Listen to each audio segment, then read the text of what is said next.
Shalom. All praise, glory, and honor be to Yahweh by Shem and Shai. Double honor to the elder apostle, great millstone who rule well. Salutations to the brothers and sisters in the four corners of the earth, honoring the Most High in sincerity and in truth, and following after him through his prophets, only set up upon planet earth to this day. Today, my topic is going into the protesters versus Esau at the North Dakota pipeline. The title of this article here is Protesters Clash with Police at Dakota Access Pipeline. Police fired tear gas as 400 protesters rallied to stop pipeline project, which activists say goes through tribal lands. The reason I'm going to this topic is because the North American Indians are of the 12 tribes of the nation of Israel. The North American Indians of America are the indigenous lost tribe people dating back to the forefathers of Abraham, Isaac, and Jacob. Okay? Along with the so-called Negroes and the so-called Latinos and Hispanics.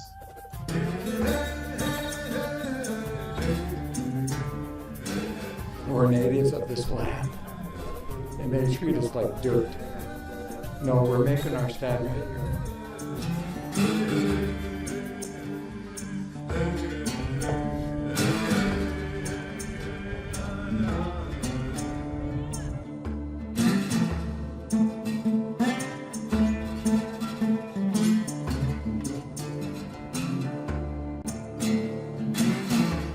It's not a matter of if a pipeline spills, but when a pipeline spills. You have significant risk to a vast amount of drinking water supplied to North Dakota, South Dakota, Iowa, all the way down.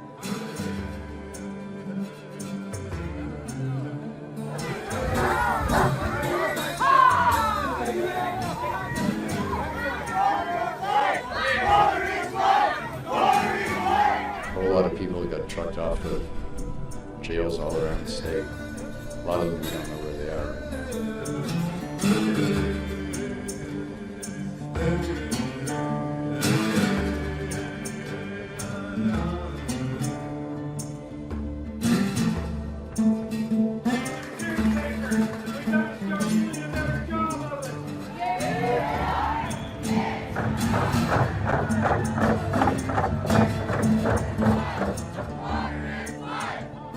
What you see here in this camp right here is merely just a part of the growing climate justice movement.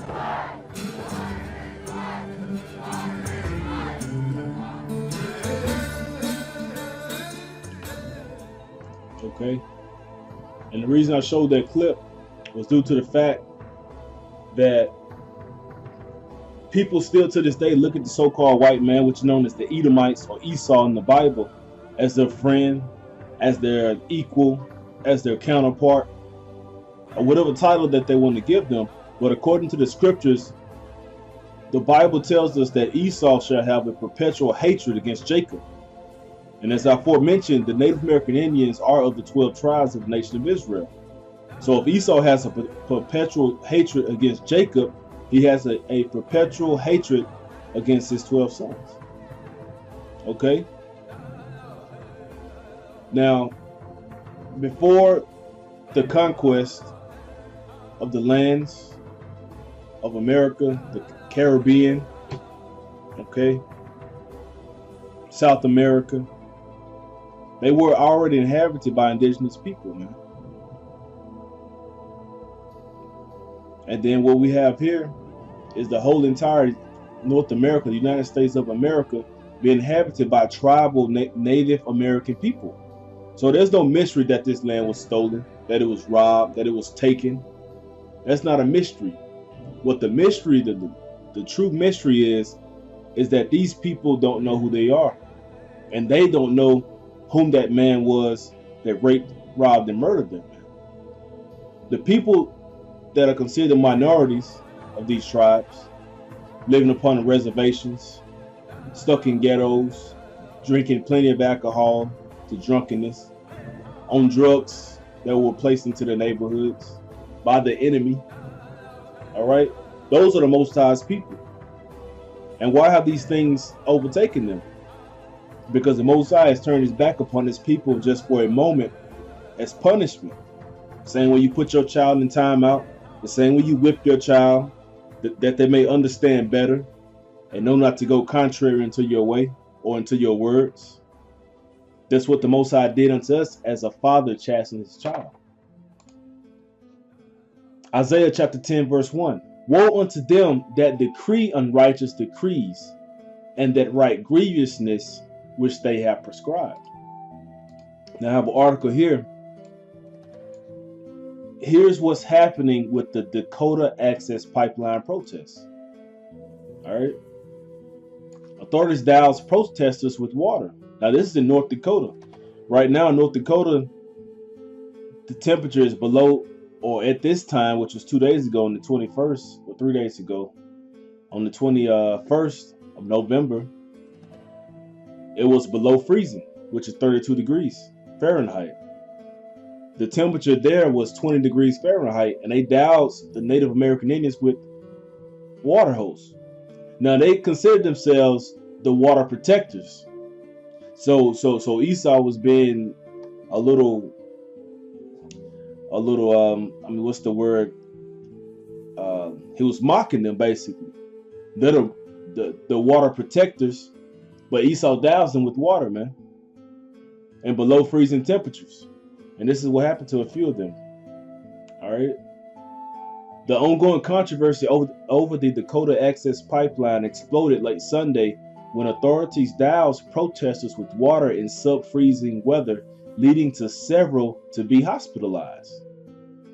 Native American and environmental activists have protested the Dakota Access Pipeline for months, opposing the 1,200-mile project on the grounds that it violates the rights of the Standing Rock Sioux tribe and will add to detrimental climate change. The Most High said that he shall destroy them that destroy the earth. Now these are a very spiritual people right here, and a wise man will take heed unto their sayings. But no, this man is after greed, he's after money, and he's ultimately he's after to fill his own belly. The demonstrations have drawn national headlines as police have violently cracked down on growing opposition using pepper spray, dogs, and arrest. Here's what you need to know. Then I'm gonna jump down to go into a little bit of the harm. At least 17 protesters were taken to hospitals, suffering from hypothermia and head injuries after being hit by rubber bullets. Dallas Goldtooth, an organizer with the Indigenous Environmental Network, told the Associated Press he said one person had a heart attack. It's below freezing right now, and the Morton County Sheriff's Department is using a water cannon on our people. That is an excessive and potentially deadly use of force, Goldtooth told Reuters. The protesters, who called themselves water protectors, were trying to remove two burned out trucks on the bridge on Highway 1806, which had been blocking the bridge since October. They wanted to remove the blockades to allow the nearby Standing Rock encampments access to emergency services, and so local traffic could move freely. Now let me go down to here. Why are the Sioux and other environmental activists protesting the pipeline? The Standing Rock Sioux have been at the center of opposing the pipeline, uniting a number of different interest groups around their cause. A main concern is that the pipeline would tamper with the primary drinking water source for the Sioux, a tribe of about 10,000 with a reservation in central, North, and South Dakota. The Sioux also argue that the pipeline traverses a sacred burial ground, man. Now let's find where the Rothschilds and the Rockefellers have buried their great-grandfathers and start tampering with that land. Nobody would be well pleasing of that, man. Let's go to the synagogues and find where the dead have been laid to rest, man. And let's build houses upon that land, or let's dig that land up for excavations. Nobody would be well pleasing unto that, but nobody looks after the 12 tribes of Israel, man. Nobody goes to their help. Nobody mourns with them, right? Now the scripture says in the book of Proverbs chapter 22 verse 28, remove not the ancient landmark which thy fathers have set. Now, this is where their fathers have been buried, man. The Sioux also argued that the pipeline traverses a sacred burial ground. So now you're going to disrupt the dead, so to speak, man. And everyone who in so-called humanity understand that is a big no-no when it comes to tampering with burial sites, man. But if you took this entire landmass to go up through North Dakota, is nothing for the so-called white man. Genesis chapter 27, verse 41. And Esau hated Jacob because of the blessing wherewith his father blessed him. And Esau said in his heart, the days of mourning for my father are at hand. Then when I slay my brother Jacob. Malachi chapter 1, verse 3. And I hated Esau and laid his mountains waste and his heritage waste for the dragons of the wilderness. Romans 9 and 13. As it is written, Jacob have I loved, but Esau have I hated. Now Esau has a perpetual hatred against us, man. Because of that blessing. It goes back to that blessing. So the Most High used him as a whipping stick against our people. This is the book of Ezekiel chapter 35, verse 5. Because thou hast had a perpetual hatred and hast shed the blood of the children of Israel by the force of the sword in the time of their calamity, in the time that their iniquity had an end. Now, although that the Native American Indians, which are known as Gadites, Reubenites, according to the scriptures or according to lineage and bloodline, Simeonites, okay,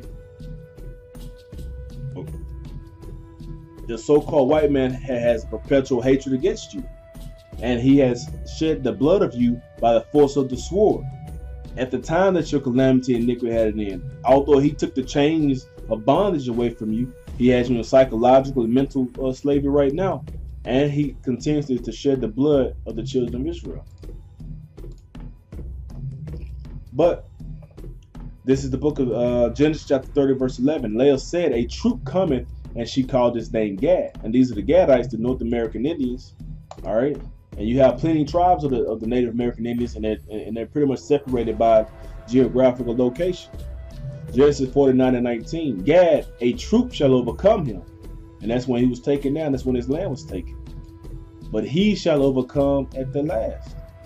So through all in all, the Most High has set up prophecy to where you shall be saved and redeemed, man. Ultimately. And you're going to overcome this white devil. Now I want to go into a little bit the history or the names of the Mississippi Indian tribes, right? Because where we're from, my grandfather had acres and acres and acres of land and cattle, and that has been handed down to his children, which will be our parents, and our parents are so-called handing it down to us. Now what I have is just a couple artifacts from that land, because where I grew up is in the country. I moved to the so-called state capital, which is the so-called state capital of Mississippi. But I grew up in the country, man. And this is just one artifact here. This is an arrowhead, which is upon the land of my grandfather, which is now the land of my parents. Which will they, whether it be now or Lord will it happen at some point, whether we have to be as wanderers in these last days, whatever the case may be. This came from that land, man. And this is an evident Indian arrowhead, man. Wear and tear, whatever the age or year may be, I don't know. I haven't done any archaeological testing on this, as a so-called white man would do, man. This was evident because when I saw this I actually found this as a child, man. I had to been between 10 and 12 years old, or 12 years and less when I found this, man. So I've always been fascinated by the concept and life of the North American Indians, man, which are the Gadites, which are Israelites, man, which are Israelites. Mississippi is a state of the southeast United States. There are many famous Native American tribes who played a part in the history of the state and whose tribal territories and homelands are located in the present-day state of Mississippi. The names of the Mississippi tribes included the Biloxi, Capinans, Choctaw, Chickasaw, Choctaw, Shula, Dakota Sioux, Griga, Huma, Ibotuapa, Koroa, Moktobe, Natchez, Ofo, Coliosu, Pascalusa, Pensacola, Quapaw, Taposa, Teal, Tunica, and Yazoo. Okay? So the North American Indians were all over here, man. And me and our brother Kazak, we did numerous videos going in, pretty much visiting the mounds of the Gadites, man. So, you know, with that, that's all I have for right now. Just going into it, just bringing out that spirit, man, because the Most High, He's working, man. And the Most Holy, and the thing important upon planet Earth right now is just prophecy, man. Just prophesying, and Lord will, the Most High's people will wake up, His elect will wake up, and it continues. His men that are doing the work, it continues to motivate them to continue in this work, man. So I'm gonna close off with this right here, because the North American Indians were pretty much talked down upon for living in teepees, but they had permanent housing structures, man. North American Indians had permanent housing structures. Granted, than these were like the average people housing right here, man. But these are permanent structures. Teepees were only used for travel, when you had to go from place to place.